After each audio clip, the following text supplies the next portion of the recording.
Magandang hapon muli, makikinig kong taga-subaybay. Dito tayo ngayon, malapit sa malaking airport dito. Makikita natin Willie Crawford, the multi-talented international coach. Yun, makikita natin. Maging sino ka man. Weeknight 6 PM, Dilibabad. Kitang-kita, makikinig kong taga-subaybay. Dito tayo na. Traffic update tayo sa Timog Avenue. Yan po, napakaluwag ang dami ng traffic. Oh. Galing Isa Avenue po yan. Saka muna yung flyover, makikinig kong taga-subaybay, mukhang bumabagal po, yun, papunta pong Pasay, PITX, napaka, yun, train po, papuntang southbound lane,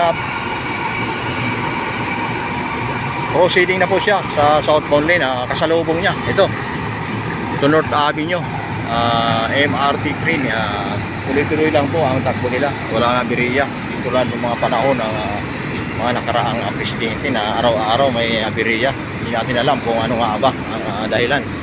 Pero ngayon maganda ang serbisyo po.